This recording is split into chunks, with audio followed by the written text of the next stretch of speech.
तर निश्चितच मंचावरील सर्व सन्माननीयांच्या मार्गदर्शनाखाली महानिर्मिती निश्चित भविष्याचा वेग घेईल. यानंतर मी आमंत्रित करतो आदरणीय संचालक मारोडकर सर यांना. त्यांनी कृपया आपलं मार्गदर्शन करून मत व्यक्त करा.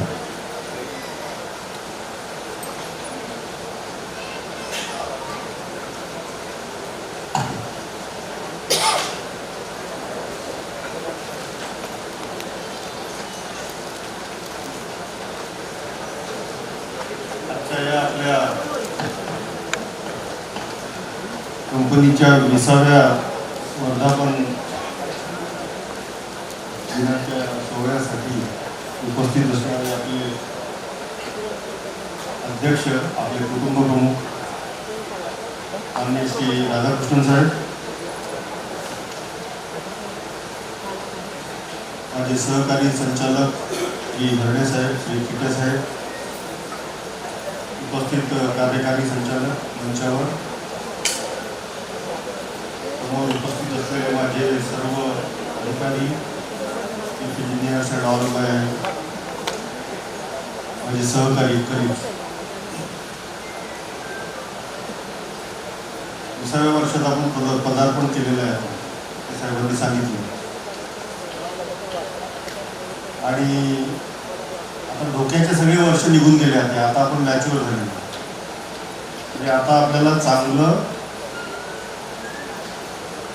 विचारपूर्वक काम करून पुढे जी परिस्थिती हरणे साहेबांनी सांगितली आहे तसं त्यांनी पूर्ण महानिर्मितीचं ब्रीफिंग पूर्ण करून दिलं आहे. म्हणजे आमच्यासाठी तसं बोलायला काही ठेवलेलं नाही.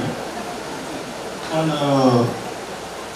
त्याच्याही पुढे जाऊन की आता आपली जी जबाबदारी आहे ती कशी वाढलेली आहे याचं त्यांनी थोडक्यात जे सांगितलं की पुढच्या काळामध्ये. मित्रांनो, आपण जनरेशन चालू केलं 1960 मध्ये. 1960 पासून आपली म्हणजे कंपनी म्हटल्यापेक्षा तेव्हा महामंडळ विद्युत मंडळ होतं.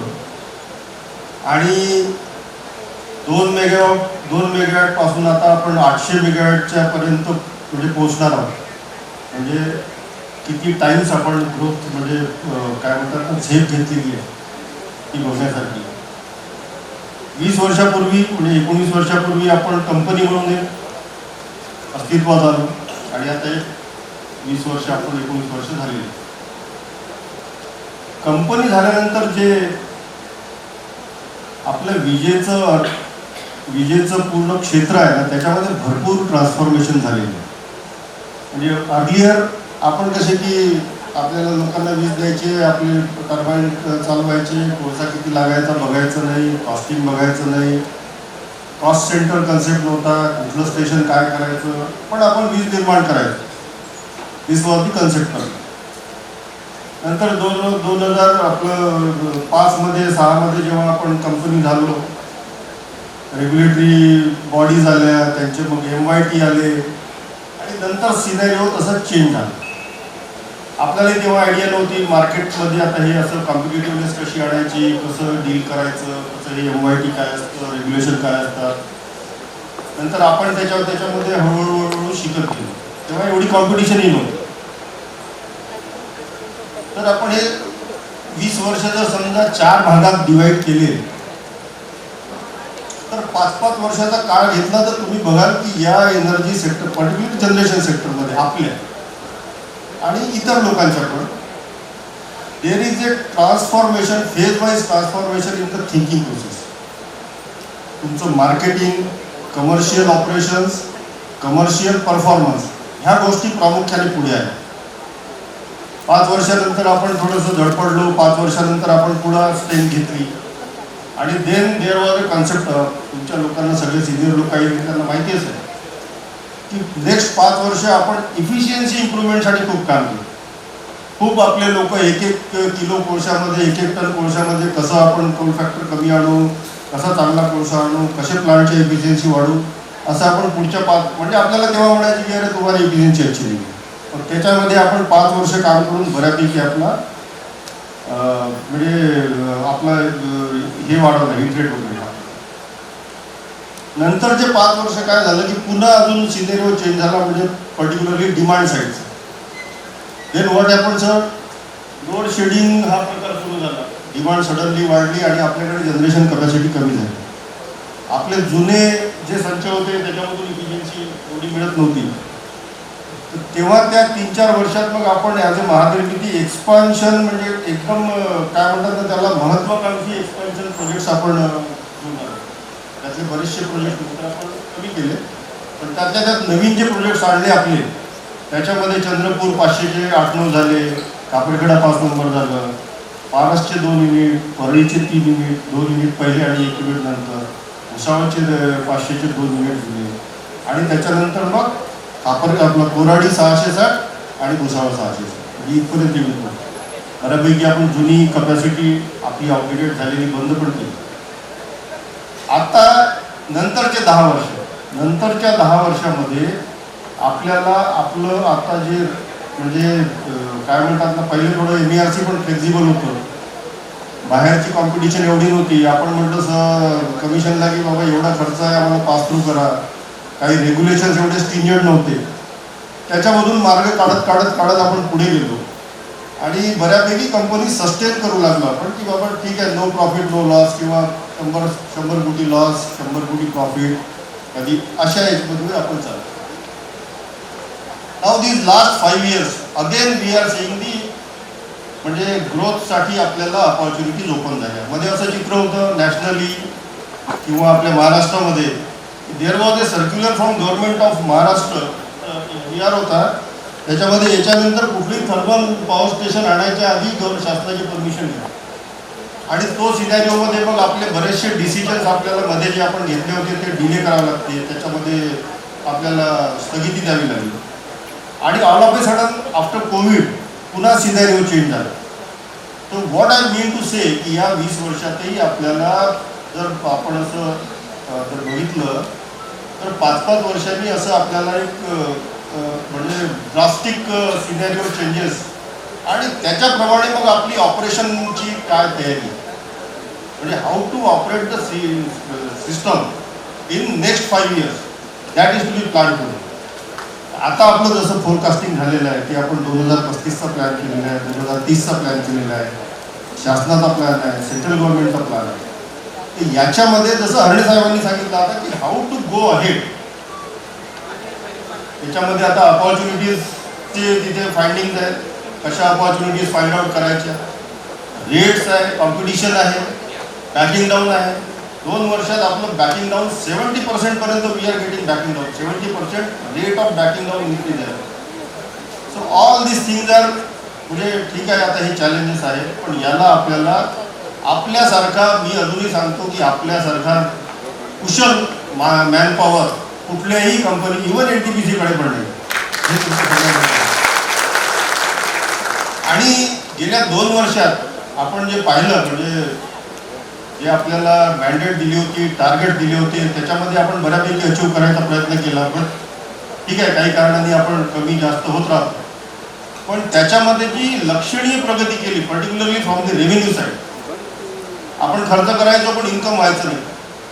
मागच्या 2 वर्षात बऱ्यापैकी आपण रेव्हेन्यू इम्प्रूव्ह केला, त्याच्यामुळे लोनवर आपली डिपेंडन्सी कमी झाली. 1 वर्ष फिटे साहेबांनी लोन घेतलं नाही आणि त्याच्यातून आपण काही सेव्हिंग केलं. अशा टाईपचं इम्प्रूव्हमेंट्स आपल्या थोड्या स्टेज बाय स्टेज झाल्या. पण आता एवढ्या कमी स्टेजच्या इम्प्रूव्हमेंट्सवर आपल्याला पुढे जाता येणार नाही. नाव देअर आर मोर चॅलेंजेस. आपल्याला पुन्हा आपले कॉस्ट कमी करणे आणि इफिशियन्सी वाढवणे आणि रिलायबिलिटी आहे. म्हणजे मी आज सगळ्यांचं अभिनंदन करेल की ज्यांनी आज पारितोषिकं घेतले. 100 दिवसाचं आम्ही एक टार्गेट दिलं होतं आणि 100 दिवसामध्ये आताही माझे 13, 14, 15 युनिट्स आता सध्या पण कार्यरत आहेत. 100 दिवस नाही, आपल्याला याच्या पुढे 200 दिवस, 250 दिवस, 300 दिवस म्हणजे ओव्हरऑल टू ओव्हरऑल कसं जाता येईल, ॲटलिस्ट ॲन्युअल ओव्हरऑल आपण पकडलं 1 वर्षाचं, त्याच्यासाठी आपण प्रयत्न करायला पाहिजे. तशा टाईपचं सर आता नवीन आपले सर आल्यानंतर सरांनी आपल्याला नवीन आयडियाज दिल्या. म्हणजे आम्ही तर वी आर सरप्राईज की I am working in this sector for 35 years आणि सर एखादी नवीनच आयडिया देतात की नाही ये हा ऐसा होता है आप देखो. तर हे गाईडलाईन्स घेऊन काय देर इज ऑलवेज आपलं प्लांट कसं आहे, आपली काय म्हणतात ना आपलं फील्ड असं आहे, पर्टिक्युलरली थर्मल पॉवर किंवा any generation, thermal power particularly 1 life, एका माणसाचं सर्व्हिस लाईफ म्हणा किंवा एक आयुष्य म्हणा, that is not sufficient to learn all the things in power station. तुम्हाला एका जन्मात पूर्णतः पॉवर स्टेशन समजल्या जात कळत नाही. प्रत्येकाचा एक्सपर्टीज वेगळा आहे. मेकॅनिकल आहे, इलेक्ट्रिकल आहे, C&I आहे, तुमचं केमिकल आहे, मेटॅलर्जी आहे. ऑल दिस ह्याचं तुम्ही एकत्रित तुम्ही कोणी एक्सपर्ट बनत असाल, दॅट इज नॉट पॉसिबल. आपल्याला बेस्ट आहे माझ्या क्षेत्रामध्ये मी कसं चांगलं काम करेन, मी माझ्या क्षेत्रामध्ये कशी ओनरशिप घेईन. मी हा एक छोटा सेक्शन चालवतो आहे, एक बॉयलर मेंटेनन्स एका युनिटचं 2 युनिटचं मी करतो आहे.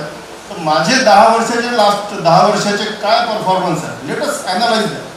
माझे पहिल्या वर्षी 10 BTL होते, 10 कोलमिलवर लोड लॉस होता, 4 कोलफिडरवर लोड लॉस होता, इतके मिलियन युनिट्स माझे हे झाले.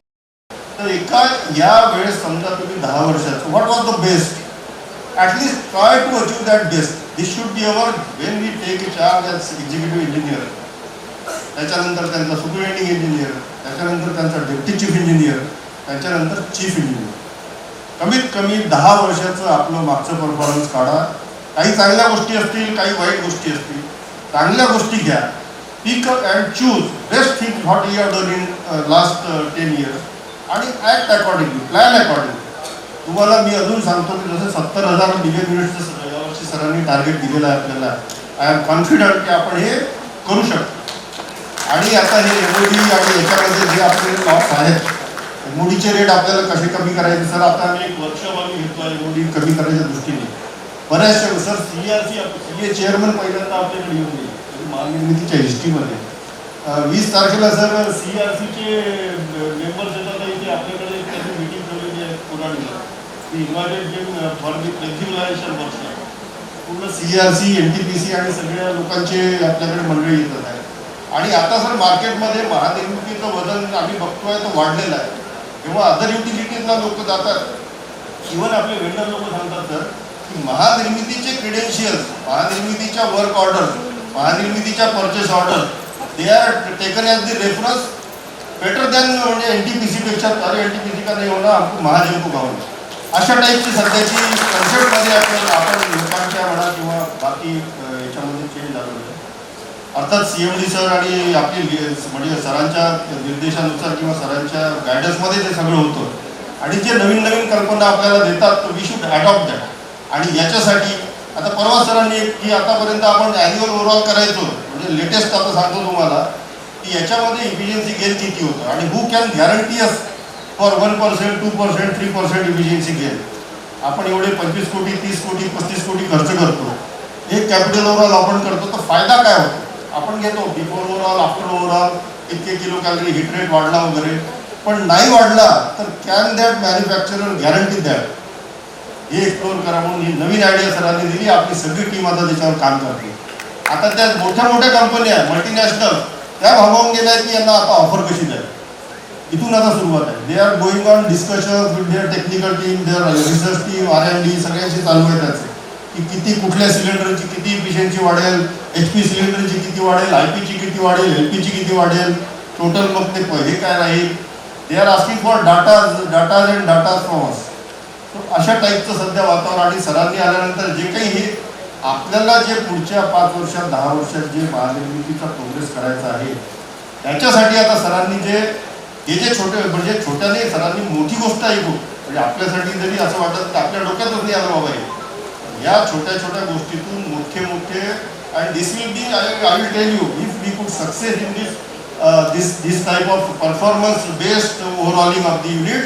दिस will be first time in India. कुठेही ते इव्हन NTPC सर 20 ओव्हरऑलची ऑर्डर दिलेली आहे NTPC BHELला. दे आर फिअरिंग की हे तुम्हाला दिलं म्हणून ते देत नाही आपल्याला त्यांच्या त्या याच्यामध्ये. आणि they have done lot of work on that. म्हणजे 15 दिवस NTPCने त्यांना पिळलं अक्षरशः, पण त्यांना ते ॲग्री केलं नाही. आणि थोडा पॉवर बिझनेस सर मोनोपोलिस्टिक आहे, त्यामुळे आपली त्यांच्यावर डिपेंडन्सी असते. पण they are ready to give something to us. आणि त्याच्यासाठी आता आपण काम करतो आहे. ह्या अशा छोट्या छोट्या आयडिया जसं एक्सपान्शनमध्ये सरांनी सांगितलं, न्यूक्लिअरमध्ये जा, सोलरमध्ये जा, ग्रीन हायड्रोजनमध्ये जा, फायनान्सिंगमध्ये सरांचे बरेच काय म्हणतात इनपुट्स आहेत आपल्याला की इकडे असं करा, पब्लिक इश्यू आणा, नंतर बाकीचे काही बॉन्ड्समध्ये, ग्रीन बॉन्ड्समध्ये आपल्याला ह्या सगळ्या गोष्टी कशा एकदम सरळ आपल्या अंगावर आलेल्या आहेत. आणि या नवीन सिनेरिओमध्ये आपली जबाबदारी खूप जास्त वाटणार, पर्टिक्युलरली सिनियर लोकांची.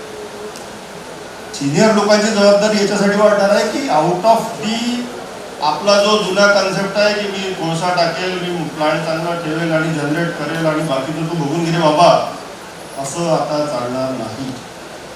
जो फक्त या कन्सेप्टनी प्लांट चालवेल त्याचा प्लांट 100 दिवस काय 1000 दिवसही चालून काहीही फायदा नाही. त्याचा प्लांट किती कमी खर्चात चालतो, किती कमीत कमी जास्तीत जास्त इफिशियन्सीनी चालतो, किती कमीत कमी मॅनपॉवरमध्ये चालतो. तुम्ही म्हणता 5 सायकल रोटी पाहिजे, मी म्हणतो तुमच्याकडून सगळ्यांकडून यायला पाहिजे की आम्ही 3 सायकल रोट्यांमध्ये काम करतो, एक टीम म्हणून काम करतो, आम्ही हे करून दाखवतो.